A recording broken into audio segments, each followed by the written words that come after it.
त्र्यम्बकं यजामहे सुगन्धिं पुष्टिवर्धनम् उर्वारुकमिव बन्धनान् मृत्योर्मुक्षीयमामृतात्। हेलो फ्रेंड्स, हम सुन रहे हैं हमारी फेवरेट शिव जी की कथा यानी कि शिव कथा। इसके आगे हमने सुना था हमारे गणेश जी के बारे में, कैसे उनका जन्म हुआ था, उनकी उत्पत्ति हुई थी। आज हम जानेंगे हमारे शिव जी को त्रिनेत्र क्यों कहा जाता है। हमने शिव जी के यहाँ पर सर पर एक तीसरी आँख भी देखी है, तो क्या आपको पता है हमारे शिव जी के सर पर ये तीसरी आँख कैसे आई? तो चलिए जानते हैं आज हमारे शिव जी को त्रिनेत्र क्यों कहा जाता है। तो ये उस वक्त की बात है जब कैलाश पर्वत पर हमारे माता पार्वती और शिव जी अपने गण और नंदी जी के साथ मनोरंजन के लिए चौसर खेल रहे थे। उस खेलते वक्त हमारे पार्वती जी बार बार हार रहे थे, तो अपनी जीत के लिए पार्वती जी ने हमारे प्रिय शिव जी की आंखों को ढक दिया।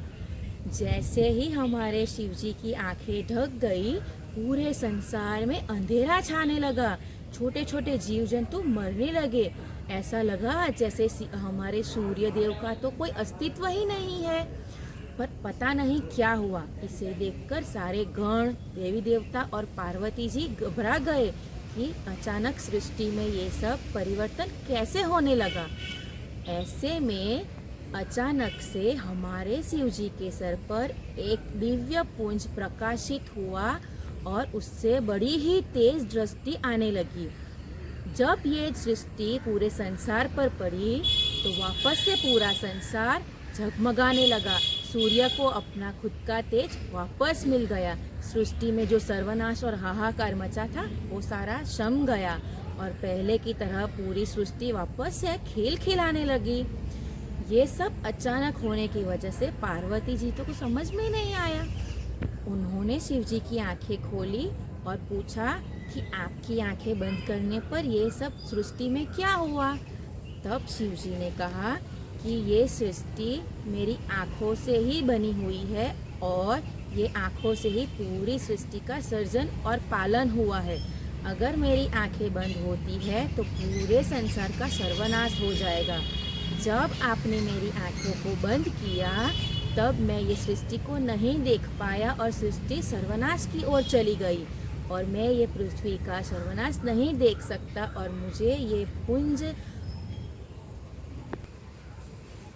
नेत्र खोलने पड़े और यह मेरी तीसरी आँखों की वजह से, उसकी शक्तियों की वजह से मैं मेरे संसार को बचा पाया। और इस वजह से हमारे शिव जी त्रिनेत्र के नाम से भी जाने जाते हैं। हमारे शिव जी की तीसरी आँख सृष्टि का सृजन भी कर सकती है और हमारी सृष्टि का संहार भी कर सकती है। हम जानते हैं कि जब हमारे शिव जी को अपमान होते हैं, जब गुस्से में होते हैं, तब उनकी तीसरी आँख सृष्टि का सर्वनाश भी कर सकती है।